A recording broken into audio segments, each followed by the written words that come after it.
મનોવિજયની આત્મશુદ્ધિ 13મું વ્યાખ્યાન એનું વાંચન ચાલી રહ્યું છે. ધર્મ આરાધના નિરતિચાર કરવી હોય તો તેના વિચારમાં પ્રવાહબદ્ધતા જોઈએ, એકાકારતા લઈ લીનતા જોઈએ. ધર્મ આરાધનાની અંદર અતિચાર ન લાગે, ભૂલો ન થાય, એ રીતે ધર્મ આરાધના કરવી હોય તો જે કંઈ પણ વિચાર ચાલતા હોય એમાં પ્રવાહબદ્ધતા જોઈએ, એટલે કે એક ફ્લો જોઈએ. મન થાય ત્યારે વચમાંથી કોઈ પણ વિચાર આવી જાય, કાં તો જે પ્રવાહ ચાલતો હોય એમાંથી વાંકા ચૂકા જવાનું થાય, તો એનાથી એકાકારતા પણ ન આવે, લયલીનતા પણ ન આવે, ઉલટાનું પરિણામો વચ્ચે વચ્ચેથી ભંગ થાય. બરાબર છે. તીર્થંકર ભગવંત દીક્ષા લે પછી તેઓ જે પણ પ્રવૃત્તિ કરે તેમાં જ તેમનો ઉપયોગ. એટલે ગોચરીએ જતા આત્માનું ચિંતન ન કરતા, ગોચરી જાય તો ગોચરીમાં ધ્યાન હોય. ઉપયોગ શૂન્યતા પૂર્વક જો ખાવાની ક્રિયા કરી તો સાધુપણામાં પણ દોષ છે. જે ક્રિયા ચાલતી હોય તેમાં આજ્ઞા મુજબ પ્રવૃત્તિ કરવી. બરાબર છે. જેમ ખાતી વખતે સ્તવનના ભાવોમાં હું કદાચ પરોવાઈ જાઉં તો દોષ લાગે, ખાતી વખતે ખાવામાં ધ્યાન હોય. બરાબર છે. માટે જ જે ક્રિયા કરતા હો તેમાં જ ઉપયોગની એકાકારતા જોઈએ. જે મહાત્મા નિરતિચાર ચારિત્ર પાડતા હોય તે ઉપાશ્રયથી નીકળે ત્યારે તેમને ખ્યાલ હોય કે તેમને ક્યાં જવું છે, તે બાજુમાં જ જે છે ને તે બાજુ જ તેમના પગ ઉપડે. ચાલતા જેણામાં જ જે છે ને ઉપયોગ હોય. પછી જેના ઘરે જવું હોય ત્યાં જઈને તે જે પ્રવૃત્તિ કરવાની હોય તેમાં જ ઉપયોગ હોય. પણ રસ્તે ચાલતા કે ગોચરી વળતી વખતે કઈ સ્વાધ્યાય કે શાસ્ત્ર વિચાર જે છે ને તેમને ન હોય. ટૂંકમાં જે પ્રવૃત્તિ કરે છે એમાં જ ધ્યાન હોય. બરાબર છે. તમે જન્મથી માંડીને અત્યાર સુધીમાં એક પણ ક્રિયા આખી સાંગોપાંગ તન્મયતાથી કરી છે ખરી? એ ખાવાની ક્રિયા હોય, ઉઠવા બેસવાની, ચાલવાની, એ જે છે ને ગાડી ચલાવવાની હોય, કે શું કહેવાય કે ભણવાની ક્રિયા હોય, એમાં કોઈ પણ ક્રિયા આજ સુધી જન્મથી માંડીને એવી ખરી કે જેમાં જે છે ને એ આખો તન્મયતા એમાં પૂરેપૂરી હોય, એમાં બીજા વિચાર કોઈ પણ જાતના એમાં વચ્ચે ન ઘૂસી જાય અને ધ્યાન તેમાં જ હોય? તો કે ના, કારણ કે મનની પ્રવાહબદ્ધતા નથી, ફ્લો નથી. માટે જ સમગ્રતાથી ચેતનાને પરોવીને, એટલે ફૂલ કોન્સન્ટ્રેટેડ જે શું કહેવાય કે જ્ઞાન શક્તિ એમાં જોડાયેલી હોય એ રીતે આપણે પ્રવૃત્તિ કરી શકતા નથી. ગમે તે વિચાર ગમે ત્યારે ટપકી પડતા હોય છે. બરાબર છે. હવે આવી અવસ્થાવાળી વ્યક્તિમાં એ શુભ ધ્યાન આવવાની શક્યતા જ ક્યાં છે? કારણ કે શુભ ધ્યાન માટે કન્ટિન્યુટી જોઈએ, સ્થિરતા જોઈએ. અહીંયા તો જે છે ને ફંગોળાઈને એ ભાવો ચાલતા હોય એટલે એનાથી ન થાય. શાસ્ત્રમાં પૂછ્યું છે કે કોઈ કઈ ક્રિયાથી ધ્યાનમાં ચડાય? ધ્યાનમાં ચડવું હોય તો કઈ ક્રિયાથી ચડાય? તો જવાબમાં કહ્યું કે કોઈ પણ પ્રવૃત્તિથી ધ્યાનમાં ચડી શકાય. એટલે કોઈ સ્પેસિફિક ક્રિયા નથી જે તમને ધ્યાનમાં ચડાવે. કોઈ પણ ક્રિયાથી ધ્યાનમાં ચડી શકાય. મુનિની પ્રત્યેક ક્રિયા ધ્યાન બની શકે છે. એકાગ્રતા આવે, એકાગ્રતા હોય, બરાબર છે, અને એ સ્થિરતા છે ત્યાં, એટલે ધ્યાન છે. તેમ શ્રાવક માટે પણ બધી ધર્મ ક્રિયા ધ્યાનનું સાધન બની શકે છે. પણ મનમાં એકાકારતા એ સાંગોપાંગ જોઈએ. બરોબર છે. સાંગોપાંગ એટલે શું?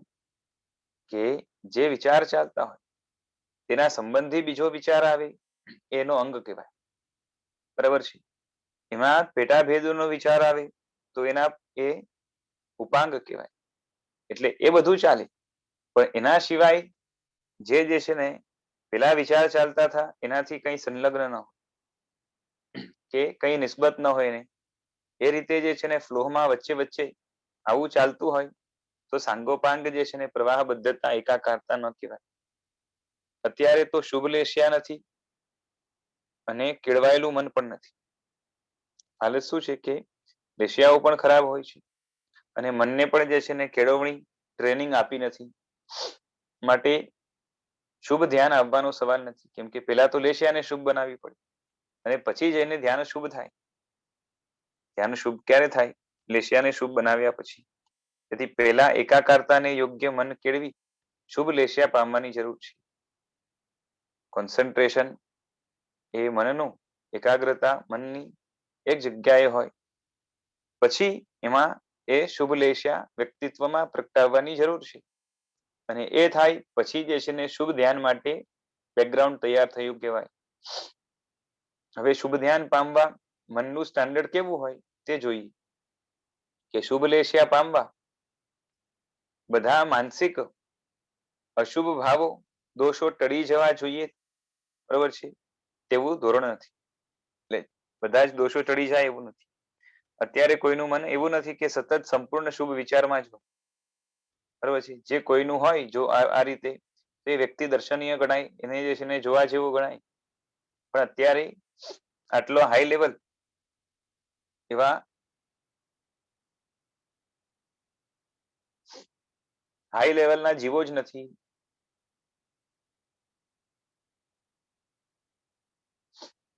એટલે વચ્ચે વચ્ચે અશુભ ભાવો આવી જાય એવું મોટા ભાગે બનતું હોય છે. હવે કોઈ પૂછે છે કે નાના નાના ખરાબ વિચારો આવી જાય છે. સાહેબજી કહે છે કે નાના ખરાબ વિચારોનો અર્થ શું? જેમ તમે બેઠા છો, ગરમી છે એટલે અકળામણ થાય, માટે જરા ઠંડક થાય તો સારું, લાવો બારી ખોલીએ. આવું કોઈ પણ મનમાં થાય એટલે અપેક્ષા આવી, માટે અશુભ ભાવ પેદા થયો કહેવાય. બરાબર છે. કોઈનું લૂંટી લેવું, વિકારો કે વાસનાના વિચાર આવવા, તે જ ખાલી અશુભ ભાવ નથી, પણ કોઈ પણ પ્રકારની અપેક્ષા આવી એટલે એટલે આ ભૌતિક એ અશુભ ભાવ જ થયો કહેવાય. જેમ ખાતા સ્વાદિષ્ટ વસ્તુમાં રસ આવ્યો એટલે અશુભ ભાવ આવ્યો કહેવાય. બરાબર છે. ભલે ત્યાં મન શાંત છે પણ ભાવ અશુદ્ધ છે અને અશુભ છે. પરંતુ અશુભ ભાવથી સંપૂર્ણ મુક્ત ક્યારે કહેવાય? કે જ્યારે સુખની કોઈ અપેક્ષા ન હોય.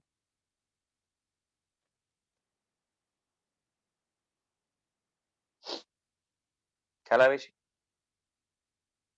સુખની કોઈ અપેક્ષા ન હોય અને દુઃખની જરા પણ એ નારાજગી ન હોય, એટલે દુઃખ ન ગમતું હોય એવું ન હોય. આવા જીવો સ્થિત પ્રજ્ઞ હોય છે.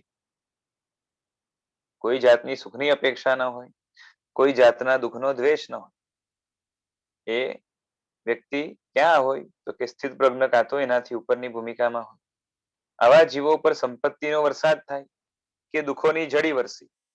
કોઈ પ્રેમ કરે, કોઈ જે છે ને નફરત કરી, પણ એને કોઈ ફરક ન પડે, એટલે એને કઈ અસર ન થાય. પણ જેને એ જરા જરામાં અસર થાય છે તે તો અશુભ ભાવ છે. આપણે બધા 24 કલાકમાંથી 1 સેકન્ડ પણ જે છે ને આવા અશુભ ભાવથી મુક્ત નથી. આખા 24 કલાકમાં જે છે ને એ આખું કેવું છે તો કે સતત જે છે ને અશુભ ભાવ ચાલ્યા જ કરે. બરાબર છે. આપણને 24 કલાક અમુક પ્રકારના સુખની અપેક્ષા તો ખરી ને. લેવા ઘર જોઈએ, તેમાં પણ કેટલી સગવડ જોઈએ. જે મળી છે તે બધી ઓછી લાગે, માટે જાગતા, ઊંઘતા, બેસતા, ઉઠતા આ બધી જ અપેક્ષાઓ છે. તમને કેટલાય દુઃખ ન આવે તો સારું તેવી ઈચ્છા અને કામનાઓ પડી જ છે. મોટા રોગો ન આવે તો સારું તેવી ઈચ્છા હોય છે. કોઈને આવા મોટા રોગો આવ્યા હોય તો તેનું વર્ણન સાંભળો ત્યારે શું થાય કે બાપા આપણે આવું ન થાય તો સારું. માટે એ હજારો પ્રકારના દુઃખ ન આવે તેની અંદરમાં કામના પડી હોય છે.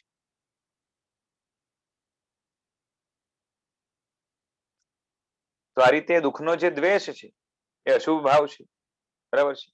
અને જેટલા પણ સુખો છે તે બધા મને મળે અને મળેલા સુખો જળવાઈ રહે તો સારું. આ બધા આર્ત ધ્યાનના સંકલ્પ વિકલ્પોમાં મન પડ્યો છે. બરાબર છે. કાં તો એ વિકલ્પો અંદર પડ્યા છે મનમાં.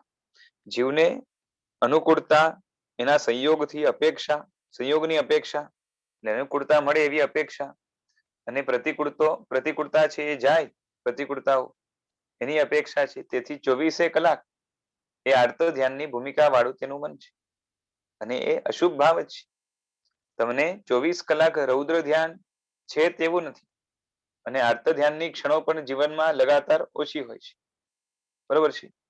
કેમ કે ધ્યાનમાં ચોંટવાનું આવે, સ્થિરતા આવે, પણ એના સંકલ્પ વિકલ્પમાં આર્ત ધ્યાનની ભૂમિકા રૂપે જે સંકલ્પ વિકલ્પ છે એમાં મન રમતું હોય છે.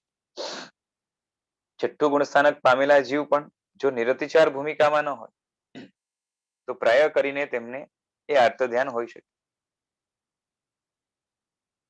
ખ્યાલ આવે છે? મોટે ભાગે અનનિર્વૃત્ત છઠ્ઠા ગુણસ્થાનક એ શું છે? તો અશુભ ભાવો ઘણા છે અને એમાં પણ અપ્રશસ્ત ભાવો એ ઘણા છે. ખ્યાલ આવે છે? એટલે આ બની શકે છે. એટલે એ પણ એક જાતનું આર્ત ધ્યાન જ છે. અશુભ ભાવ છે, પાપ બંધનું પણ કારણ જ છે. બરોબર છે? હા, પણ સ્થિત પ્રજ્ઞ દશા આવે એટલે આર્ત ધ્યાનના સંકલ્પો વિકલ્પો ભાગી જાય. કોઈ પણ જાતના જે છે ને આર્ત ધ્યાન એ ત્યાં હોય નહીં. બરોબર છે? અને કદાચ હોય તો અલ્પ સમય માટે હોય ને એમાં પણ થોડુંક નીચે આવવાનું આવે. પણ અત્યારે તો જરાક દુઃખ આવે તો ઊંચા નીચા થઈ જવાય છે. બરાબર છે?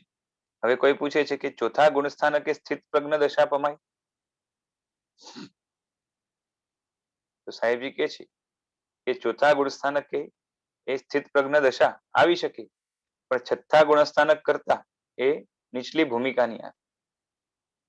બરોબર છે? સ્થિત પ્રજ્ઞ દશા ચોથા ગુણસ્થાનકે પણ હોય. સ્થિત પ્રજ્ઞ દશા એટલે જેને સુખ દુઃખની કોઈ અસર ન હોય. બરાબર છે? આમ દ્રષ્ટિએ જોઈએ તો છઠ્ઠી દ્રષ્ટિ ગણાય અને છઠ્ઠી દ્રષ્ટિ છે એ ચોથા ગુણસ્થાનકે હોઈ શકે, પાંચમા ગુણસ્થાનકે હોઈ શકે અને છઠ્ઠા ગુણસ્થાનકે પણ હોઈ શકે. હવે ગુણસ્થાનક અલગ છે એટલે એ છઠ્ઠી દ્રષ્ટિમાં પણ ફરક તો પડવાનો. એ છઠ્ઠા ગુણસ્થાનક કરતા નીચલી ભૂમિકાની ચોથા ગુણસ્થાનકે. છઠ્ઠા ગુણસ્થાનકે પણ સંયોગોની નિમિત્તોની અસર થાય એવું નબળું મન હોઈ શકે. બરાબર છે? માટે તેમને એ નિરતિચાર દશા પામવાની બાકી હોય છે. એટલે ચોથા ગુણસ્થાનકે, પાંચમા કે છઠ્ઠા ગુણસ્થાનકે બધા સ્થિત પ્રજ્ઞ જ હોય એવું જરૂરી નથી. બરાબર છે? હવે કોઈ જીવો અધ્યાત્મની ઉપરની કક્ષાએ પહોંચવા માટે અનિવાર્ય ગુણો કેળવી લે છે. કે અધ્યાત્મમાં ઉપરની કક્ષા પહોંચવા માટે જે છે ને જે ગુણો લાગે એ કેળવી લે.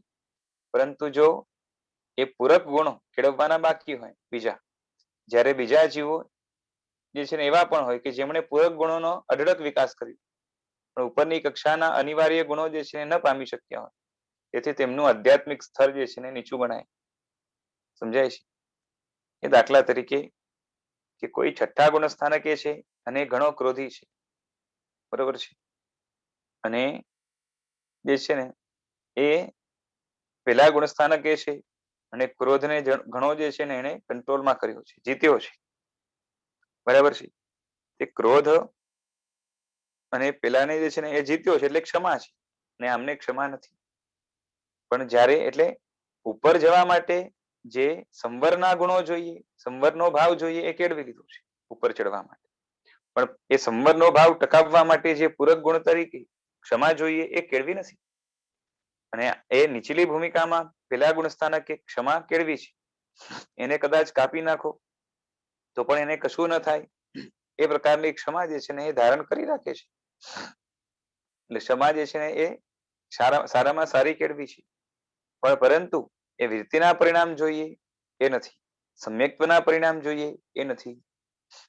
એટલે જેવા જોઈએ એવા. એટલે હવે એની ભૂમિકા નીચલી ગણાય. તેથી છઠ્ઠા ગુણસ્થાનકે આર્ત ધ્યાન દશા હોઈ શકે.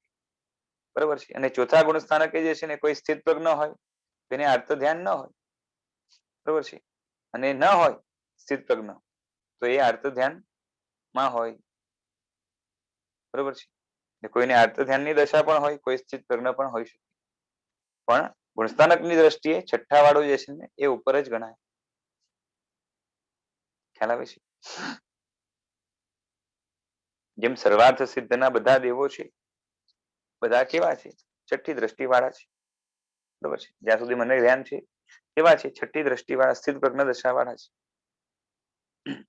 આમ છતાં પણ એમને વૃત્તિનો પરિણામ નહીં હોવાના કારણે ત્યાં વૃત્તિની ઉપાદેયતા પૂરેપૂરી છે, પણ પરિણામ ત્યાં વૃત્તિના નથી, અને માટે એ ગુણસ્થાનકની દ્રષ્ટિએ એ ચોથા ગુણસ્થાનકે છે, અને એની જગ્યાએ અહીંયા કેવા તો કે એ ચંડ રુદ્રાચાર્ય અત્યંત ક્રોધવાળા છતાં પણ ગુણસ્થાનક એમનું જે છઠ્ઠું છે એ એમના કરતા એ ઊંચા ગણાય. બરાબર છે. હવે કોઈ પૂછે છે? હા બોલો. આમાં એમ કહી શકાય કે જે દ્રષ્ટિનું વર્ણન છે એ બોધને અનુલક્ષીને અને ગુણસ્થાનકનું વર્ણન વિરતિના ભાવોને અનુલક્ષીને. એકદમ એવી રીતે નહીં કહેવાય. તો ડિફરન્સ કેવી રીતે, શું વિવિક્ષા ભેદ છે આ બે? એટલે અહીંયા બોધની દ્રષ્ટિએ બરાબર છે, અને એમ પણ કયો કે પરિણામ પામેલો બોધ એટલે રત્નત્રયી પૂરેપૂરી લેવાની છે, આપણી પેલા જ વાત થઈ એમાં દ્રષ્ટિઓમાં. જ્યારે ગુણસ્થાનકમાં છે એ ક્રમથી ચાલે છે. કયો ક્રમ? તો કે સૌથી પહેલા ગુણસ્થાનક ફોકસ કરશે એ મિથ્યાત્વ ઉપર, બરાબર છે. પછી ફોકસ કરશે અવિરતિ ઉપર, પછી ફોકસ કરશે કષાય ઉપર, અને પછી ફોકસ કરશે યોગ ઉપર. બરાબર છે. એટલે મિથ્યાત્વ, અવિરતિ, કષાય અને યોગ, કાં તો કષાય એની સાથે પ્રમાદ પણ લઈ લેવાનું, અને યોગ એ ક્રમથી ચાલશે, અને એ ક્રમથી જે છે ને ગુણસ્થાનક આગળ વધે છે. એટલે મિથ્યાત્વને જીતવાનો પ્રોસેસ પહેલા ગુણસ્થાનક થી માંડીને એ ચોથા ગુણસ્થાનક સુધી છે. પછી એ અવિરતિને જીતવાનો પ્રોસેસ જે છે પાંચમા ગુણસ્થાનક થી માંડીને એ શું કહેવાય કે એ છઠ્ઠા ગુણસ્થાનક સુધી છે. ના અવિરતિ છઠ્ઠા ગુણસ્થાનક સુધી છે.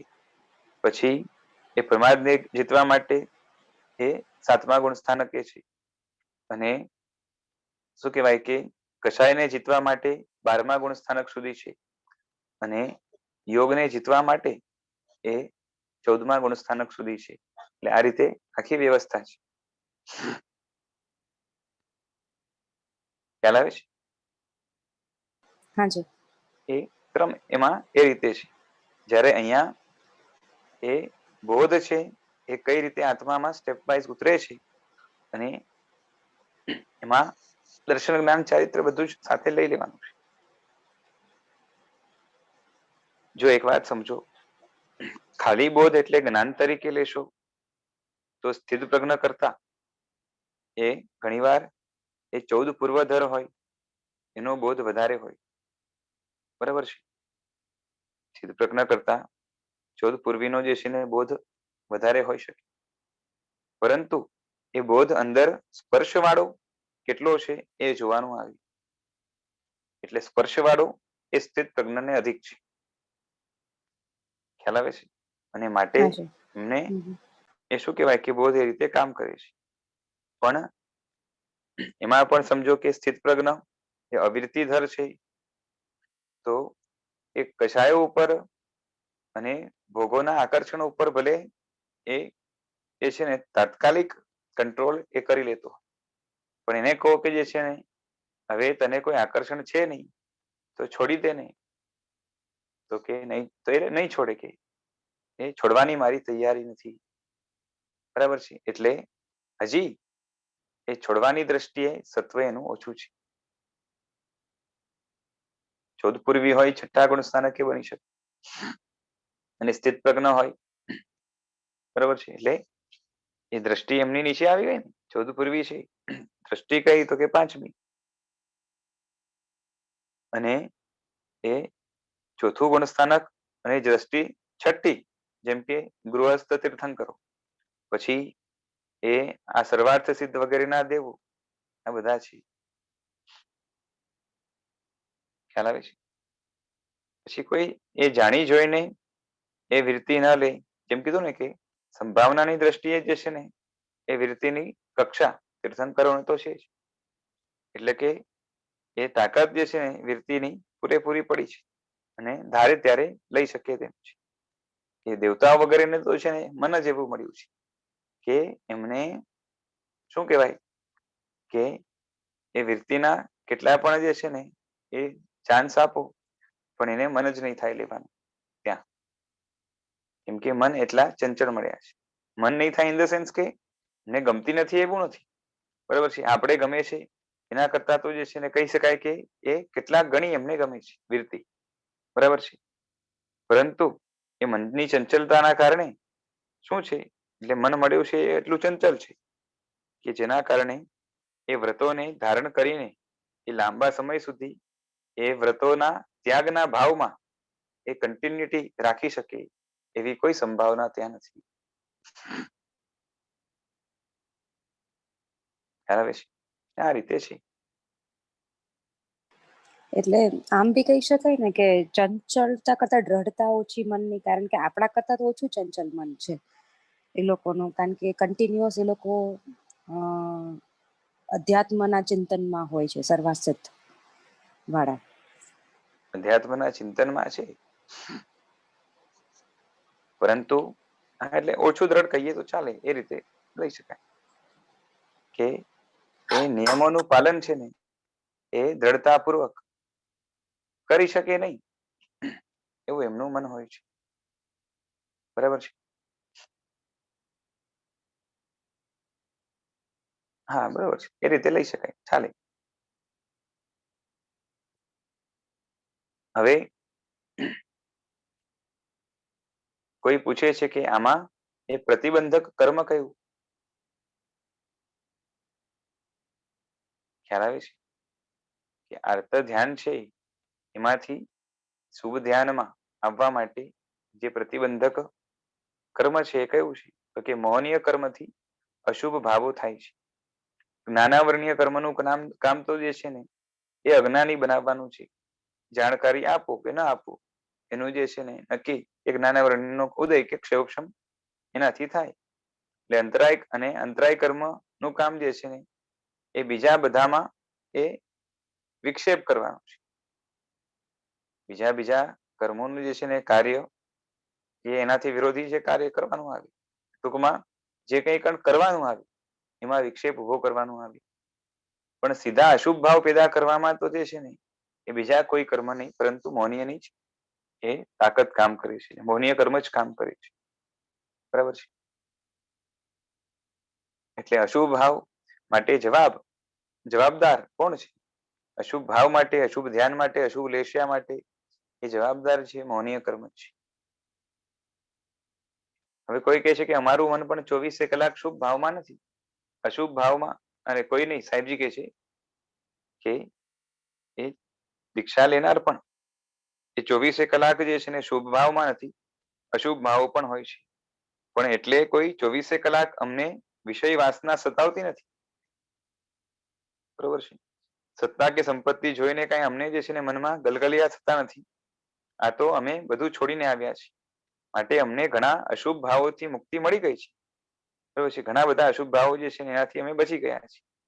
જેમ તમને ગાડીમાં બેસતા જોઈએ ત્યારે અમને થાય કે હાશ અમે તો આવા જે છે ને પાપોમાંથી છૂટ્યા છીએ, પણ હજુ અમને એ થોડી ઘણી સુખ દુઃખની અપેક્ષા હોય છે, બરાબર છે. કે આ થોડીક આમ સગવડ મળે તો સારું, આમ જે છે ને આ દુઃખ ટળી જાય તો સારું. માટે પ્રકૃતિમાં કઈ કક્ષાના અશુભ ભાવો હોય તે શુભ લેશિયા તો જ શુભ લેશિયા ટકી શકે, અને કઈ કક્ષાના અશુભ ભાવો હોય તો શુભ લેશિયા ભાગી જાય તેનું પૃથક્કરણ કરવું પડે. અશુભ ભાવો તો જે છે ને લાંબી રેન્જ છે, તો અમુક કક્ષાના અશુભ ભાવ જે છે એ ન હોય તો જ જે છે ને શુભ લેશિયા ટકી શકે, બરોબર છે. શુભ લેશિયા ટકાવવા માટે અમુક એકદમ જ જે છે ને તુચ્છ ભાવો એને તો કાઢવા જ પડે, અને થોડાક હજી આગળના તુચ્છ ભાવો કાઢો તો લેશિયા હજી શુભ થવાના ચાન્સીસ વધી જાય. કેમ કે એમાં શું છે, શુભ લેશિયા શુભ લાવવા માટે એ આખા પર્સનાલિટી જે છે ને એમાંથી ઘણા બધા એ સાવ હલકી કક્ષાના ખરાબ વાળા એ અશુભ ભાવોને જે છે ને એ તિલાંજલિ આપવી પડે. કેમાંથી? પ્રકૃતિમાંથી, નેચરમાંથી. કેમ કે લેશિયા ડિપેન્ડ કરે છે નેચર ઉપર, એટલે એ વારંવાર બદલાય છે. એ તો જે છે ને કષાયોનો પ્રભાવ છે. જ્યારે લેશિયા તો શું છે કે પર્સનાલિટીને ડિફાઇન કરે છે. બરાબર છે. દાખલા તરીકે તમને જીવનમાં સગવડ જોઈએ છે, મેળવવા ઈચ્છો છો, મળે તો તમે રાજી, પરંતુ તે મેળવવા બીજાનું જે થવું હોય તે થાય, મને સગવડતા મળવી જોઈએ, બાકી બધા જે છે ને જાય જહન્નમમાં. આવી વૃત્તિ વાળા જે જીવો છે એ શુભ લેશિયા પામી શકતા નથી. બરોબર છે. કેમ કે એને એ સ્વાર્થ એટલો જ છે કે બીજાનો કોઈ વિચાર નથી. તેમની પ્રકૃતિમાં એટલો સ્વાર્થ છે કે ક્યારે તે વિશ્વાસઘાત છેતરપિંડી કરશે તે કહેવાય નહીં. કારણ કે મારે ગમે તે રીતે સગવડ જોઈએ, કોઈ પણ હિસાબે જે છે ને તે મળવી જ જોઈએ, અને તે માટે બીજાનું શું કરવું તેમાં તેમને કોઈ જે છે ને લિમિટ નહીં. એટલે આ ખરાબ કહેવાય ભાવ ઘણા. એને માટે એ અશુભ લેશિયા એ પર્સનાલિટીમાં જ રહેલી છે એવું કહેવાય. અત્યારે ધંધામાં એ ગળાકાપ હરીફાઈ ચાલતી હોય છે, બરોબર છે, કટ થ્રોટ કોમ્પિટિશન કહેવાય ને. તેમાં એ કોઈ આડો આવે, એને કરોડોનું નુકસાન થાય તેમ લાગે ત્યારે શું વિચારો? બરોબર છે. કોઈ આડો આવે અને એનાથી કરોડોનું નુકસાન થાય તો શું વિચારો? કે ગમે તે રીતે તેને જે છે ને પતાવવાની તૈયારી કરીને. તમારા કરોડ 2 કરોડ ક્યાંક ફસાતા હોય ત્યારે તમને કોઈ રેન્જના અશુભ ભાવ આવે? કઈ રેન્જના અશુભ ભાવ આવે? ગમે તે ભોગે પૈસા કઢાવવાના, જેનામાં આવા ભાવોની તીવ્રતા હશે તેને શુભ લેશિયા શક્ય જ નથી. બરોબર છે.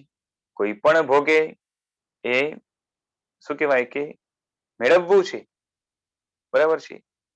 જો હકનું પણ કોઈએ દબાવી દીધું હોય અને કોઈ પણ ભોગે મારે એને હવે કઢાવવું છે તો પણ જે છે ને એ ભાવ ભલે હકનું છે તો એ શુભ લેશિયામાં નહીં જ આવે. કેમ કે કોઈ પણ ભોગે આવ્યું ને, બરાબર છે, કે હતું નસીબમાં, નહોતું તો ગયું, બરાબર છે.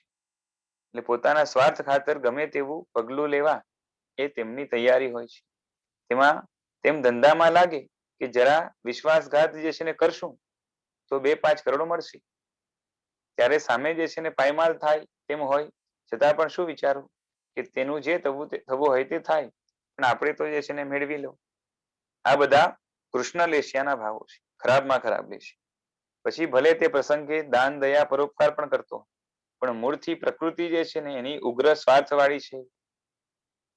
બરોબર છે. એટલે આપણે દેખાય કે કેટલા બધા જે છે ને બિઝનેસમેન હોય એ ઘણું ઊંધું ચૂતું કરીને જે છે ને એ આખા દેશને થકતા હોય, ટેક્સની મોટી મોટી ચોરી કરતા હોય, મોટા મોટા જે છે ને કર્માદાનના ધંધાઓ કરતા હોય, અને આડકતરી રીતે જે છે ને એમાં વચ્ચે આવનારને કાં તો પતાવી દેવાની, કાં તો જે છે ને એ એવા ક્રૂર સ્ટેપ્સ ઉપાડવાની એની તૈયારી હોય. આ બધું હોય અને જે છે ને એ ધર્મમાં પણ એ સામે એટલું એ કરતો હોય છતાં પણ એની મૂળ પ્રકૃતિમાં તો જે છે ને એ અત્યંત ખરાબ ગણી શકાય એવો લોભ પડ્યો છે. એ સ્વાર્થ એટલો બધો છે એટલે હવે એના દયાદાન પરોપકાર એ જે છે ને શુભ ધ્યાનનું તો કારણ નહીં જ બને, પરંતુ શુભ લેશિયા પણ નહીં બને. બરોબર છે. એટલે હા, એ ઘણા જન્મે ત્યારથી શુભ લેશિયા લઈને જન્મ્યા, પણ એવા જીવો ઘણા જ ઓછા નીકળે. બરોબર છે. પ્રકૃતિમાં જે છે ને શુભ ભાવ હોય, શુભ લેશિયા હોય, એવા ઓછા હોય. આપણે જન્મ્યા ત્યારથી અશુભ લેશિયા લઈને જન્મ્યા હોઈએ, પણ હવે શુભ લેશિયામાં જે છે ને જઈ શકીએ તેમ છે, પરંતુ તેના માટે મનમાં સંકલ્પ જોઈએ કે મારે મૂળથી મારું નેચર બદલાવવું છે, પ્રકૃતિ બદલાવી છે, તો જ લેશિયાને આપણે સુધારી શકીએ. અને લેશિયા સુધરે તો જ ધ્યાન માટેનો બેકગ્રાઉન્ડ તૈયાર થાય, શુભ ધ્યાન માટેનું, બરોબર છે, ધર્મ ધ્યાન માટેનું. હવે કોઈ પૂછે છે કે પૈસા રોક્યા પછી તે માણસ બદમાશ નીકળે ને પૈસા ન આપે તો? સમજાય છે? કોઈ પાસે પૈસા રોક્યા અને બદમાશ નીકળ્યો અને પૈસા ન આપે તો હવે એમાં પૂછ, એ સાહેબજી કહે છે કે શ્રાવક માટે આજ્ઞા શું છે? કે શ્રાવકને માણસ ઓળખીને વ્યવહાર કરવાનો છે. માટે ભૂલ તમારી કે તમે ઓળખ્યા વગર મૂડી રોકી. તમને પેલાની જે છે ને ભૂલ દેખાય છે, તે બદમાશ લાગે છે, પણ તમે બદમાશને ઓળખ્યો નહીં, બરોબર છે, તો તમે ડોબા નહીં. બરોબર છે. હવે કોઈ કહે છે કે રાંડ્યા પછીનું ડાપણ છે, જે છે ને આ રીતે એ મુંડાઈને આયા અને હવે જે છે ને હોશિયારી મારતો હોય તો આ રીતે કહેવાય. સાહેબજી કહે છે કે તમે વ્યવહાર કરતા લાલચમાં વધારે મરો છો, કે પેલો જે છે ને લાલચ આપે એટલે ફસાયા. એ માણસ કેવો છે કે શું છે જોવા ન બેસે, એને લોભ ત્યારે એવો જે છે ને જાગે, સામે વાળો પણ એટલા મસ્કા મારી મારીને કે ભાઈ જે છે ને આ તો કરવા જેવું છે, આમાં ઇન્વેસ્ટ કરવા જેવું છે, આમ ને તેમ, બરોબર છે. એટલે વધારે વ્યાજ મળે છે ને, માટે લોભને લાલચમાં ગમે ત્યાં ભરાવો છો અને પછી છાતી કૂટો તેમાં શું મળે? માટે વ્યવહાર સજ્જન સાથે જ કરવાનો છે. સજ્જન માણસની જે છે ને કફોડી સ્થિતિ આવે તો પણ તમને ચિંતા ન હોય. કેમ કે જે છે ને એ સારો માણસ છે તો કોઈ પણ ભોગે જે છે ને બનશે ત્યાં સુધી શક્ય પ્રયત્ને પાછો આપશે. એટલે તેની પાસે આપશે ત્યારે જે છે ને એ આપ્યા વગર રહેશે નહીં. પણ તમે એ ધિરાણ કરતા એ માણસની લાયક એ જે છે ને એ લાયકાત ચકાસો છો ખરા? આપીએ છીએ ત્યારે જે છે ને શું છે કેવો છે નથી, ખાલી જે છે ને વળતર જુઓ છો કે આટલું મળે એટલે આપણે જે છે ને ઇન્વેસ્ટ કરી દેવું, માટે જ એ તમને દુતારા મળે છે. હવે તેજો લસ્યા વાળાને પોતાના 20-25 લાખ રૂપિયા જાય, બરોબર છે, તેજો પદ્મને શુક્લ, તો એ સારી લેશિયા છે. એટલે એના પોતાના 20-25 લાખ રૂપિયા જાય તો એમ ન થાય, આ જૂના વ્યાખ્યાન છે. એટલે આજની તારીખમાં કહીએ કે જે છે ને 1 કરોડ 2 કરોડ જાય છે એ જે પણ હશે, તેને એમ ન થાય કે તેને હું જે છે ને સીધો કરી નાખું, બતાવી દઉં, પેલાને જે છે ને પછાડીને પણ જે છે ને પૈસા મેળવી લઉં, પછી તેનું જે તેવું થવું હોય તે થાય, આવો એને વિચાર ન હોય. કેમ કે તેજો લેશિયા વાળાને આ બધું શક્ય નથી. તેને તો વિચાર આવે કે અત્યારે તે છે ને કેવી પરિસ્થિતિમાં છે, તેમાં મારા સ્વાર્થ ખાતર શું તેને હું વધારે દુઃખ આપું? તેને તેના કુટુંબ પરિવારની ચિંતા હોય કે ભાઈ આ બિચારો ફસાયો છે, એના પરિવારનું શું થશે? માટે જેને જીવનમાં માત્ર પોતાના જ સ્વાર્થની ચિંતા હોય, બરોબર છે, તે કદી પણ જે છે ને એ શુભ લેશિયામાં જઈ શકે નહીં. તેજો લેશિયા પામવા માટે પ્રકૃતિમાં, નેચરમાં, એ નાની નાની બાબતોમાં કોઈ પણ ભવ્ય હોય અભવ્ય હોય, બરોબર છે, બધા જઈ શકે. પણ શું જોઈએ કે પ્રકૃતિ જે છે ને સૌમ્ય બનાવવી પડે, એ અને સ્વાર્થને ઘણું ગૌણ કરવું પડે. અને આ રીતે સ્વભાવમાં સરળતા પણ જોઈએ. અને તમે એ ઘરમાં પત્ની સાથે પણ શું કરો કે તેને એ મોટા મોટા વિશ્વાસ આપો, પછી તેની અપેક્ષા અનુસાર થોડું કરીને જે છે ને બહાના કાઢો, કે જે છે ને એ કાઢો અને ઘડીમાં જે છે ને એ વાત કરીને એ પાછા જે છે ને ફરી જાઓ.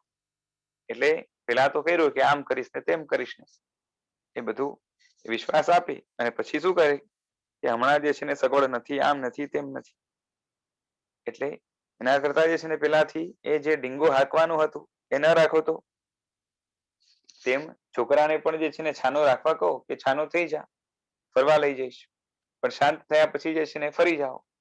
પરંતુ આવી નાની નાની પણ ખોટી પ્રવૃત્તિ એ તેજો લેશિયા વાળો ન કરે.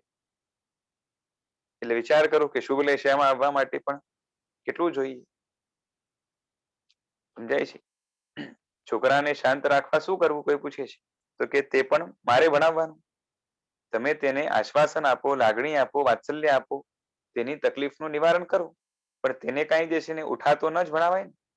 ઘણી વખત તો છોકરા બહુ પરેશાન કરે ત્યારે ધમકાવો ને શું કે બાવાનો ડર બતાવો ને, જેમ ઘણી વખત શાંત કરવા તમારી ઘડિયાળ આપો અને પછી રમતા રમતા ઘડિયાળ લઈ લો અને જે છે ને કોઈ જે છે ને કહી દો કે કોઈ બાવો લઈ ગયો, અત્યારે તમે તેને ઉઠા ભણાવો છો, પછી મોટો થઈને તે તમને ઉઠા ભણાવશે, બરાબર ને? તો કે કોઈ પૂછે છે કે આખું ગામ એ કેટલુંય આવું જે છે ને બીજું બધું ખોટું કરતું હોય છે, તો શું કરવું? એ છે ને બધા કરતા હોય છે. તો કે પહેલા તમે તમારા પર બ્રેક લગાવો. તમે કાંઈ આખા ગામના ગુરુ છો? જે વ્યક્તિ નાયકના સ્થાન પર હોય, જવાબદાર હોય, બરોબર છે, લીડર હોય, તો તેને બીજાને સુધારવાની જવાબદારી આવે. હા, તમારા ઘરમાં કોઈ ખોટી પ્રવૃત્તિ કરતા હોય તેને સુધારવાની, અને એમાં પણ તમે એ જવાબદાર વ્યક્તિ હોવ તો, બરોબર છે, તો જવાબદારી તમારી ખરી, કારણ તમે કુટુંબના જે છે ને વડીલ છો. વડીલ ના હોય તો એ પણ ના આવે, પણ આખા ગામને સુધારવાની જવાબદારી તમારી નથી. ટ્રાફિકના નિયમને તમે હાથમાં લો તો ચાલે ખરું? એ તો જેને જે છે ને આપેલું હોય એ જ કરી શકે. એ સંસારમાં પણ વ્યવહાર કઈ રીતે હોય એ સમજવાનું છે. તમારા હાથ નીચે જેટલા હોય તે ખોટું કરે તેને અટકાવવાની જે છે ને તમારી જવાબદારી ખરી, પણ આખા ગામની જવાબદારી નથી. હવે કોઈ કહે છે કે ઘરમાં નોકર કઈ ખોટું કામ કરે તો અમને પાપ લાગે. તો કે હા, ઘરમાં નોકર ખોટું કામ કરે તેનું પાપ શેઠને પણ લાગે. તમારો દીકરો પણ કઈ ખોટું કામ કરે તો તમને પાપ લાગે. ત્યારે તમારે રોકવો જોઈએ, અને ન રોકો તો પાપ લાગે. જેમ શિષ્ય અધર્મના માર્ગે જતો હોય તો ગુરુએ રોકવો જોઈએ, ન રોકે તો તેમને પાપ લાગે. પણ આખા સંઘમાં બીજા કોઈ સાધુ કઈ અયોગ્ય કરતા હોય તો અમને પાપ ન લાગે. અમારી જવાબદારી અમારા શિષ્ય પરિવાર માટે હોય છે. બરાબર છે. એ સાહેબજી કહે છે હવે આગળ પતિ પત્નીને પરસ્પર જવાબદારી આવી. બરાબર છે. એકબીજાના તાબા નીચે છે એવું નથી, પરંતુ એ પરસ્પર જે છે ને એ વ્યવહાર છે, એ ત્યાં આવે જવાબદારી એકબીજા પર. એ પરસ્પર કર્તવ્ય જે છે ને ફરજો છે, માટે એ સુધારવાની જવાબદારી આવે. પરંતુ તેના જીવનની પણ નગણ્ય બાબતોમાં, એટલે કે નેગ્લિજિબલ વસ્તુ હોય એમાં જે છે ને એ માથું મારવાનું ન હોય, નહીં તો દોષ લાગે. બરોબર છે. કેમ કે નહીં તો આ ખટપટ વાળું જે છે ને અત્યંત એ ચીડચીડીઓ સામેવાળો માણસ થઈ જાય આ ખટપટ સાંભળીને. તેમ ધર્મના ક્ષેત્રમાં પણ કોઈ નવો આવ્યો હોય તે વખતે તમે થોડા વધારે જાણકાર હો તો તેના ગુરુ બની જાઓ ને, તે ના ચાલે. જીવનમાં ઘણી વખત બધાને ખોટા વાલા થવા રાજી રાખવા પ્રયત્ન કરો છો.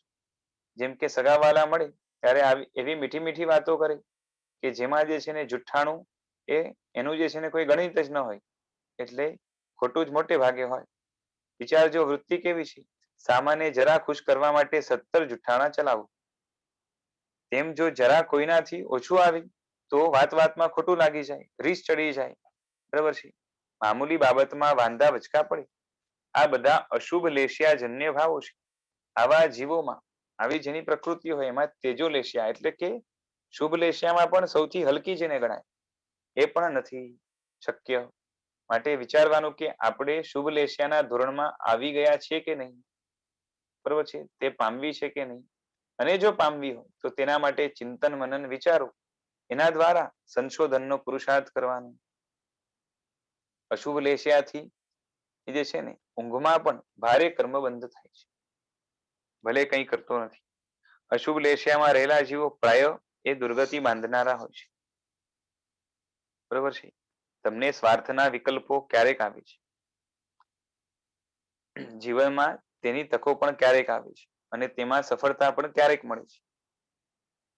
પણ પ્રકૃતિમાં સ્વાર્થ છે, માટે તેનું પાપ 24 કલાક બંધાય છે. ખ્યાલ આવે છે. જેમ તમારા છોકરા છોકરીનું કેલિબર ગમે તે હોય, પણ તેમને શું ઈચ્છા કે તેઓને જે છે ને તો સારામાં સારું પાત્ર મળવું જ જોઈએ. તમને જે છે ને ઈચ્છા શું હોય કે એને એ છોકરો કે છોકરી જે છે ને આમ જોવા જાય તો જે છે ને કઈ એમાં હોય નહીં ખાસ, અને ઈચ્છા શું હોય કે સારામાં સારું પાત્ર મળવું જોઈએ. માટે એ અપેક્ષા ખોટી આવી ને પછી આના કારણે જે છે ને એ ડોળ કરવો પડે, છેતરપિંડી કરવી પડે, સારું દેખાવવું પડે, આ બધું બને. પરંતુ ખબર નથી કે આના કારણે ભવાંતરમાં અનેક જન્મો સુધી સારા પાત્રો સારું સ્થાન નહીં મળે, કેમ કે છેતરપિંડી કરી છે. બરોબર છે. કર્મ એવા જ બંધાય. એટલે કારણ કે વૃત્તિ કેવી છે, એ પડીકું બાંધીને સામાને પધરાવી દેવાની ભાવના છે. એટલે ગમે તેવી પ્રવૃત્તિ કરીને જે છે ને એ ઊંધા બ્રહ્મમાં નાખવાની વાત છે. આપણે ત્યાં મુસાવાદ વિરમણના અતિચારમાં કન્યા ગૌ ઢોર ભૂમિ વગેરે લખ્યું છે ને. એટલે જીવનમાં સંતાનો પર રાગ છે, માટે જ ખામીવાળી દીકરીને જે છે ને એ સારા ઘરે પધરાવી દઈ. પણ તે વખતે તે ખામી ન જણાવેલ હોવાથી દીકરીની અને સામેનાની શું હાલત થશે તેનો જે છે ને વિચાર નથી કરતા. માટે તમારે તેજો લેશિયા નથી, શુભલેશિયા વાળા જે છે ને આવા ન હોય. બરાબર છે. જે હોય સામે કહી દે, અને તમને એ અપનાવવાની શક્તિ હોય, તાકાત હોય, કાં તો તૈયારી હોય તો અપનાવો. બરાબર છે. કે આટલી ખૂબી છે, આટલી ખામી છે, ચલાવી શકતા હો તો ચલાવો. તમને કોઈ આવું કરે તો શું લાગે? આપણે બીજા સાથે કરીએ તો એ ચાલે, અને આપણા સાથે એવું થયું હોય તો એ છે ને એ ખોટું પધરાવી દીધું, બરોબર છે, મને પાયમાલ કરી નાખ્યું. તમારા જીવનમાં બીજા આવા તો કેટલાય પ્રસંગો, એ તબક્કા હોય છે જેમાં બધે આવી વૃત્તિઓ પ્રવૃત્તિઓ ચાલુ જ હોય છે, બરોબર છે.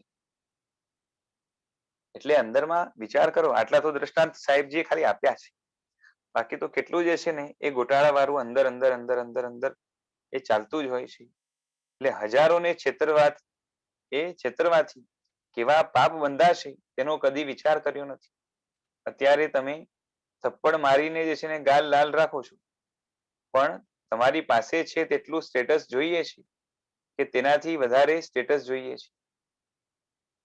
સ્ટેટસ કેવું જોઈએ છે? હમણાં છે એવું કે વધારે જોઈએ છે? જેટલા સુખી છો તેનાથી વધારે સુખી હોવાના દોડ કરો છો, બરોબર છે. જેમ જે છે ને સગવડ સુખ સામગ્રી જેવી હોય એના કરતા જે છે ને વધારે શો ઓફ કરવાનું જે છે ને એ શોખ હોય, બરોબર છે. પણ આ બધા ખરાબ ભાવો છે.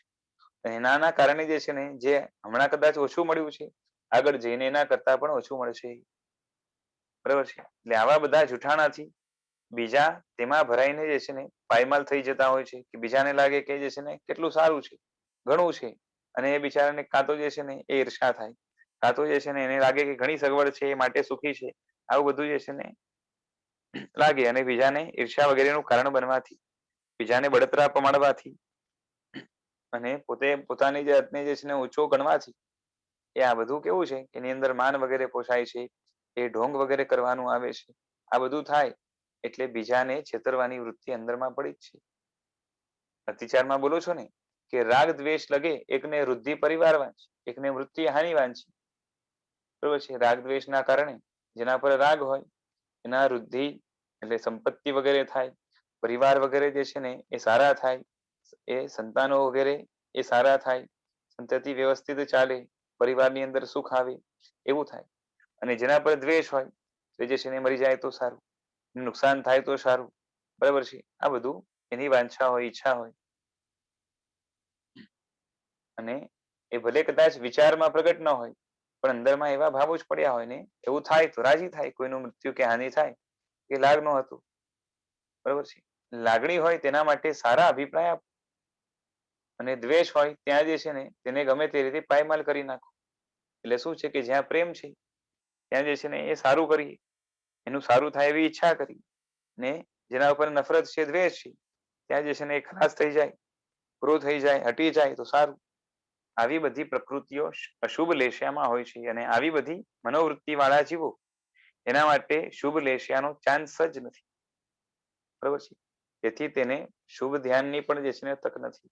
શુભ ધ્યાન માટે તો બેકગ્રાઉન્ડ તરીકે એ ચોખ્ખાઈ લેશિયામાં કરવાની આવશે.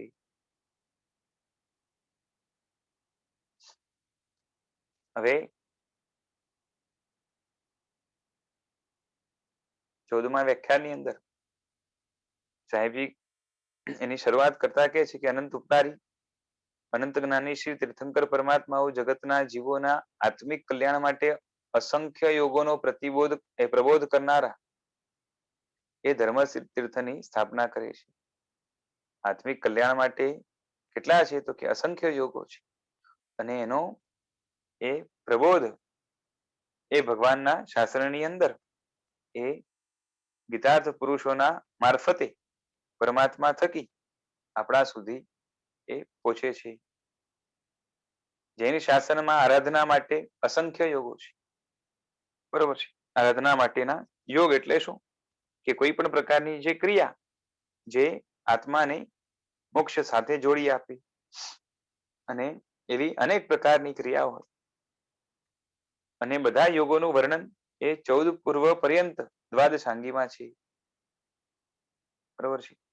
દ્વાદશાંગીની અંદર એ આમ ભલે સૂત્ર તરીકે સંક્ષેપમાં, અને અર્થ કરો તો વિસ્તારથી એ અસંખ્ય યોગો થાય, સંખ્ય યોગો જેનાથી મોક્ષ થાય. પણ સંક્ષેપમાં જો વિશ્લેષણ કરીએ તો ભક્તિ યોગ, કર્મયોગ, શાસ્ત્ર યોગ, જ્ઞાન યોગ, સામ્ય યોગ અને ધ્યાન યોગ, આમ ક્રમશઃ યોગો બતાવે છે, બરોબર છે. પેલા ભક્તિ યોગ આવે, પછી કર્મયોગ આવે, પછી શાસ્ત્ર યોગ આવે, પછી જ્ઞાન યોગ આવે, પછી સામ્ય યોગ આવે, અને પછી ધ્યાન યોગ આવે. અને તે બધામાં પણ ટોપ લેવલમાં જે છે ને ધ્યાન યોગ છે.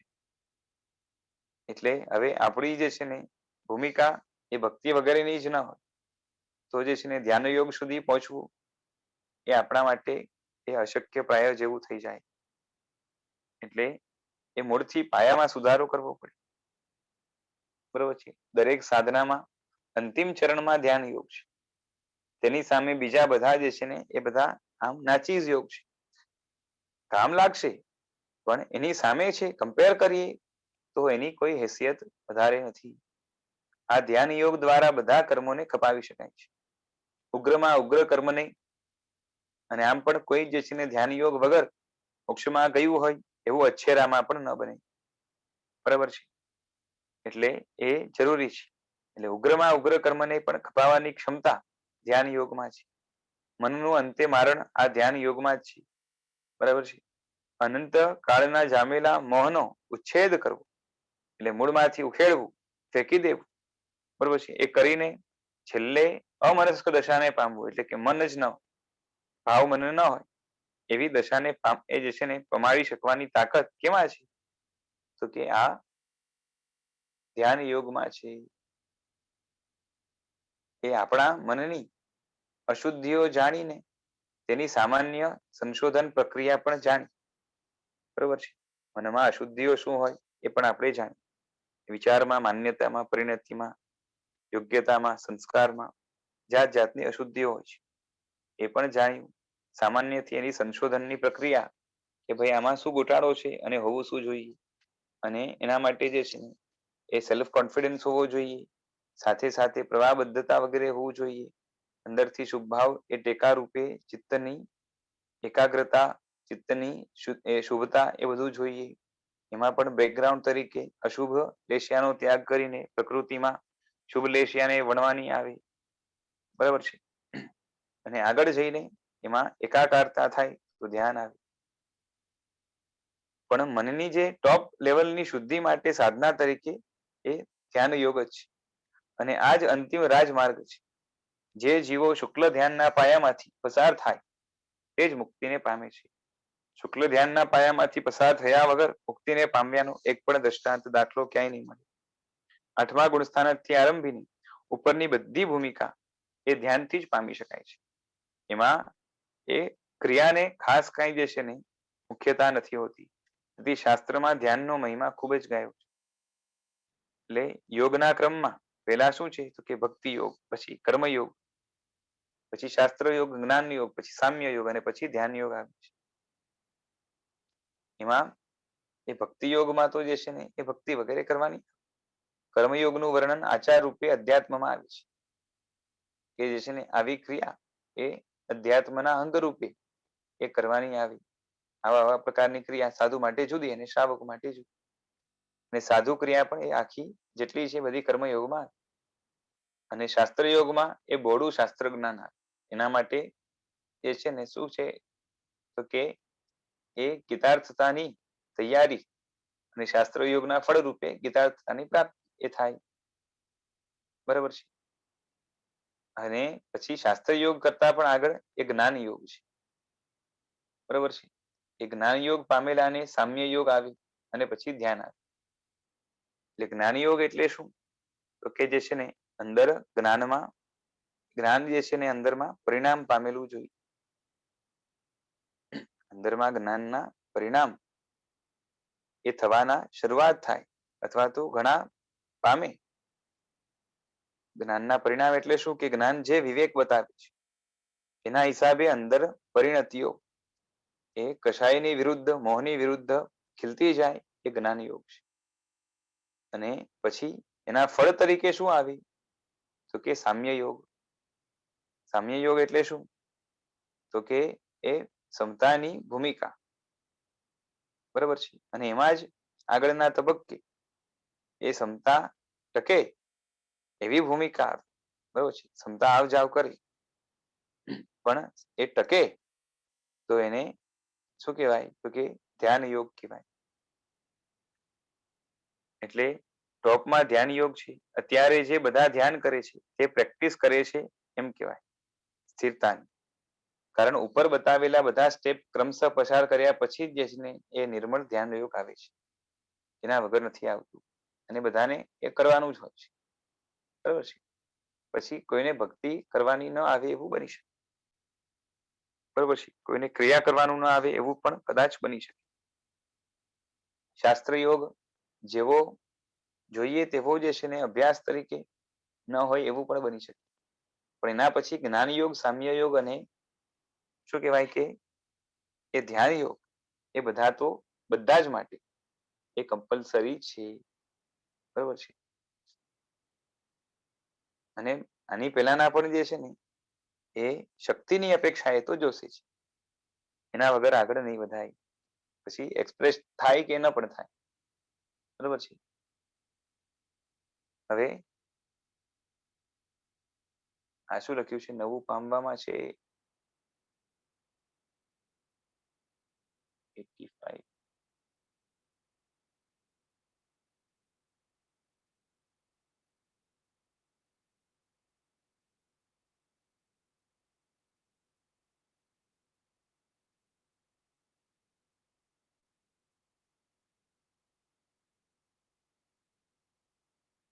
અચ્છા, એટલે એમણે પામવું છે નવું, પરંતુ અમારા તીર્થંકરો 14 પૂર્વધર ગણધરો એ બતાવેલ ક્રિયામાં જેને રસ ન પડે તેના માટે આગળની ભૂમિકા નથી.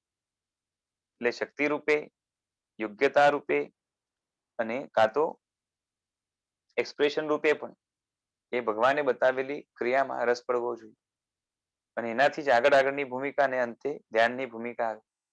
જેને ધર્મમાં ખરો સ્વાદ આવ્યો હોય તેને જ ધર્મમાં રિપીટેશન ગમે છે, બરોબર છે. જેમ છે ને કોઈ વસ્તુ, ખાવાની વસ્તુ કોઈથી ચાખી ન હોય, પેલી વાર ચાખી અને ગમી, એમાં સ્વાદ આવ્યો તો એને ફરી ફરી ખાવાનું મન થશે. પણ સ્વાદ ન આવ્યો તો જે છે ને એ ફિક્કું લાગ્યું કે ન ગમ્યું તો પછી મન નહીં થાય.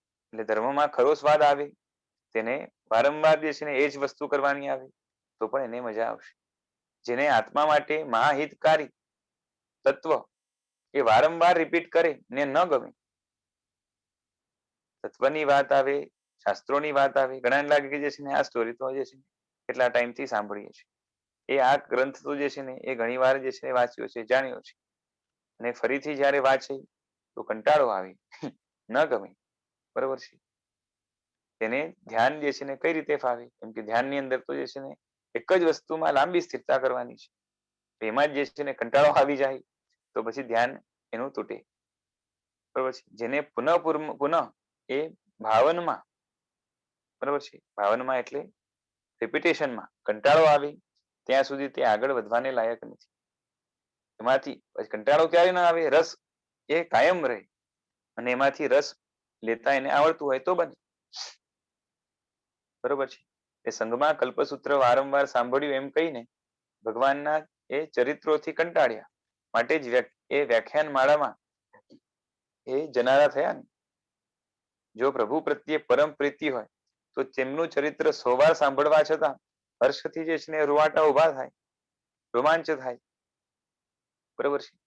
કારણ કે એમની પાસે જે કેલિબર છે, એમની પાસે જે લેવલ છે, એમની પાસે જે એ સ્પિરિચ્યુઅલ હાઈટ છે, એમાંથી જે છે ને એ કંઈ આપણી પાસે છે નહીં. તો જ્યારે સાંભળવાનું આવે તો ફરી ફરી જે છે ને આદર્શ ગોઠવાવું જોઈએ કે મારે આ પ્રાપ્ત કરવાનું છે. અને ત્યાં સુધી ન પહોંચીએ ત્યાં સુધી એને વારંવાર રિપીટેડલી જે છે ને સાંભળતા આપણે એ લાગવું જોઈએ કે જે છે ને એ અમીર છે અને હું એની સામે રાંક છું, ગરીબ છું, ભિખારી છું, બરાબર છે. અથવા તો શું કહેવાય કે એ પેલો દ્રમક છે ને એના જેવો છું, નિષ્પુણ્ય, બરાબર છે. તમારે એ પિક્ચરોમાં લવની વાત કેટલી વાર આવે છે, છતાં પણ જે છે ને જે કામરસિક જીવો છે એને ગમે છે ને વારંવાર એક જ પિક્ચર જોઈ.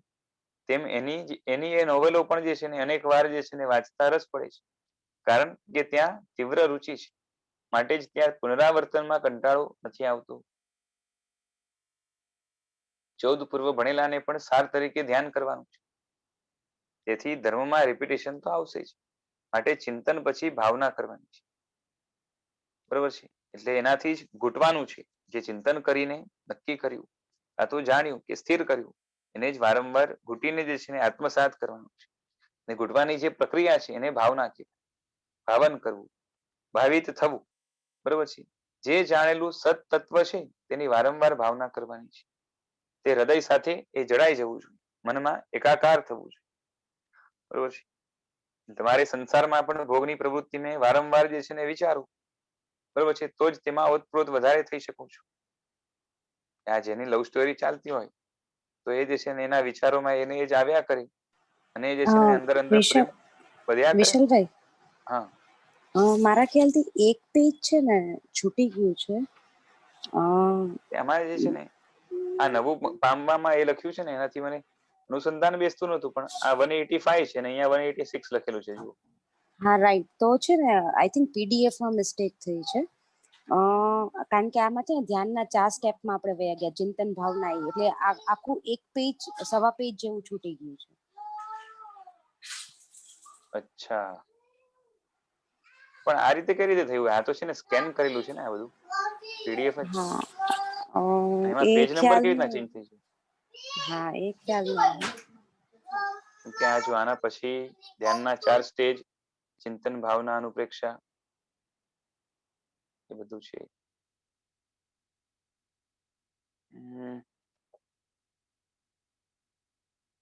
કોઈની પાસે બુક છે કે? હા મારી પાસે છે, એટલે એમાંથી જ પણ મને એમાં જરાક ટેલી લાગ્યું. કરી જુઓ. હા મેં ટેલી કર્યું ને, તો એમાં એટલે મારી બુકમાં જે સિરીઝ છે ને એ પીડીએફ કરતા તો આમે 2 પેજ આગળ જ છું હું. ઓકે, એટલે કદાચ મારું નવું વર્ઝન છે બુકનું, એને કારણે બી હોઈ શકે. તો એમાં જોઈ લ્યો, મેચ કરી જુઓ કે હા, આ એટલે જે મેં હતું એમાં ને. મેચ કર્યું ને, તો આ ભાવનાના ટોપિકમાં વયું જાય છે. આપણે અત્યારે જે આખો પેરેગ્રાફ લીધો ને. ઓકે, તો 1.5 પેજ કે એવું કઈ છૂટે છે કે? હા, એ સવા પેજ જેવું ખાલી આપણે નથી મારી બુક પ્રમાણે. જી અચ્છા, હા, મારી બુકમાં પણ એમ જ છે, સવા પેજ જેવું નથી. મેં ખોઈલી ને. હા જી હા હા, 212 અને 213 પેજ એવી રીતના છે. અમારી પણ નવી જ બુક લાગે છે. હા, તો બરોબર, 188 અને 189 કદાચ તમારી બુકમાં હશે ને? ચાલશે. મારી પાસે એમ તો હમ. બુક છે, એમાંથી હું જોઈને પછી એના આધારે આપણે ચલાવશું. તો પછી અહીંયાથી જે છે ને ફરીથી ચલાવશું એવું હશે તો. આજે આમ પણ સમય થયો છે એટલે રાખી દઈએ, અને જે જ્યાંથી છૂટ્યું છે ત્યાંથી જે છે ને આપણે આગળ ચાલશું નેક્સ્ટ ટાઈમ. બરાબર છે, રાખીએ આજે. કદાચ એવું હોય તો આ એક પૂરું કરી લઈએ, પેરેગ્રાફ ચાલુ કર્યો છે ને. આગળનું છે ને એના સાથે કનેક્શનમાં આવશે ને. ચિંતન, હા હા, ભાવના, પણ અનુપ્રેક્ષા અને ધ્યાન, એ 4 સ્ટેજનું આખું એમાં એ પેજમાં છે, અને એના પછી આ લાઈન છે. બરોબર, તો પછી આ મને લાગે છે આગળ પાછળ થયું લાગે છે. કેમ કે ચિંતન, ભાવના વગેરે તો આમાં આગળ આપેલું છે.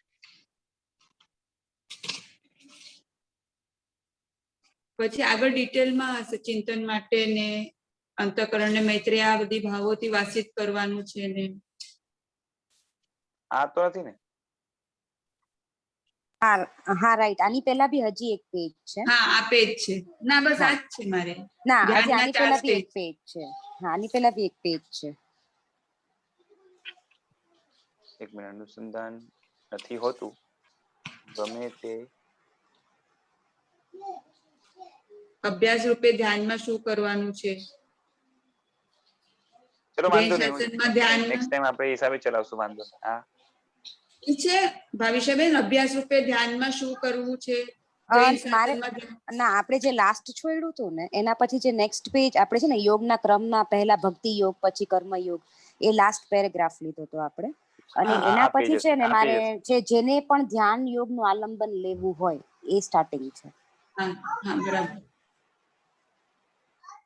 તેનું હમ, શાસ્ત્રનું પ્રોપર ગાઈડન્સ લઈને કરવાનું છે. હા હા હા, રાઈટ રાઈટ. ટ્રેનિંગના નામથી હા, ઈ એક તો પેજ બે આપણે અઢી પેજ નિર્દેશિત. જેટલું થઈ જશે મારામાં. ના, સવા પેજ થાય છે, પછી અચ્છા, આપણે ચિંતન વાળું પેજ આવે છે. મારામાં અઢી પેજ છે.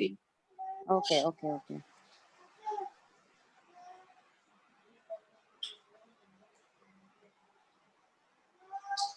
આ જો આ છે ને આ પેજ, એ પણ મને આની અહીંયા પહેલા બરોબર બી એક નથી છે. લાગતું. આ છે ને આમાં પણ જો આમાં લાસ્ટમાં છે ને જાણવામાં, સમજવામાં લખ્યું છે લાસ્ટમાં. અમને રસ્તો નવું નવું જાણવામાં, સમજવામાં, અને એના પછીના પેજમાં જો આમાં છે ને એ કટ થઈ ગયું. હા. પેરેગ્રાફ જ. હમ. હવે આમાં તમે જોશો ને તો જાણવામાં, સમજવામાં અને પછી આ જો નવું પામવામાં છે, આ એની કન્ટિન્યુટી છે. એટલે પીડીએફ માં કઈક આગળ પાછળ તો થઈ ગયું કંઈક તો લાગે હા, છે. ઠીક છે, નેક્સ્ટ ટાઈમ જોશું. ચલો રાખી. હમ. જેના મેં કંઈ બોલાવ્યું તો મિચ્છામિ દુક્કડમ અને પૂજ્ય શ્રીના ચરણોમાં કોટી કોટી વંદન. પ્રણામ. પ્રણામ. એક દિવસ હું એકલો રહીશ છેલ્લે. નહીં એવું નહીં.